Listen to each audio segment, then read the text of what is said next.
attend family reunions that may evolve into dating services. And don't lecture us when we drink our sweet diabetic tea or when we talk about our other favorite beverage, gravy. I imagine some of y'all may add extra grease or sugar to your dishes too. Just remember, sugar and grease are not food groups, but some of our old school Southern cooks may disagree. If you want to know us, you need to listen to this book. We're eaten up with secrets, so I decided to do a tell-all Southern humor book. Story is how we speak in the South. So sit in a Charleston rocker, lounge in a Pawleys Island hammock, or bounce on the joggling board and enjoy some sweet tea secrets from the deep-fried South.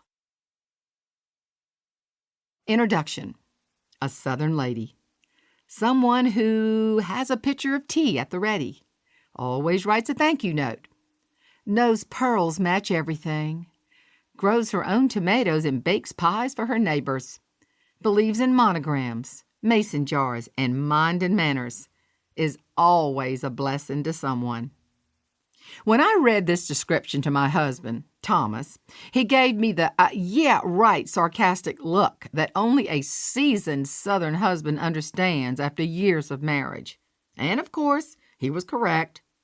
Here's my version.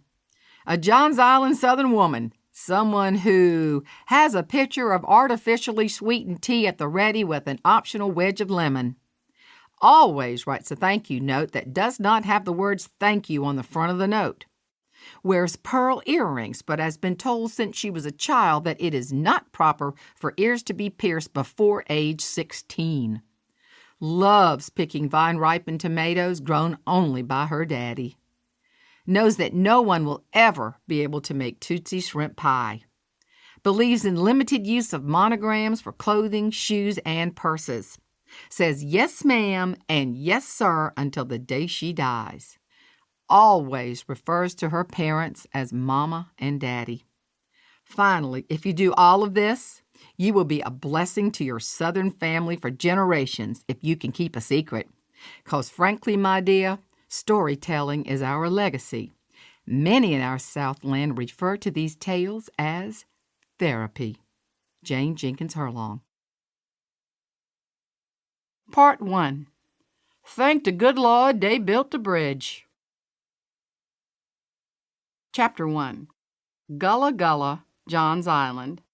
Johns Island is the second largest island on the southern east coast. For many years, the island was accessible only by boat.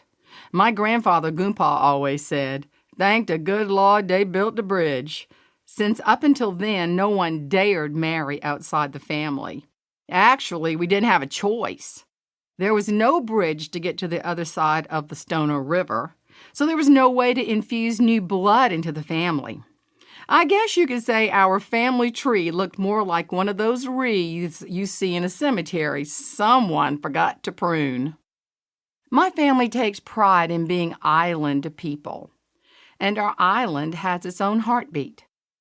The pulse of the tides as they ebb and flow, the way the coastal breeze exhales as it lifts Spanish moss on gnarled branches, the faint buzz of mosquitoes vectoring on your neck and cheek.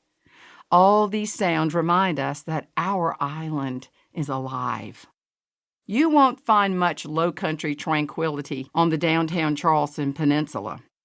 Tourist, that's what you find there. Tourist, traffic, rooftop bars, and all the trappings of a city that's almost shed its southern skin. But not quite. I'll take Charleston over one of those cities north of Richmond any day. But Charleston, not my island. I grew up playing in old musty homes with large front porches. On lazy Sunday afternoons, I listened to conversations between Cousin Wee Wee and Aunt Fanny. Excitement after church was watching airplanes land on the small Johns Island airstrip next to the farm. I learned how to swim when Daddy threw me off the tall dock on Abapula Creek.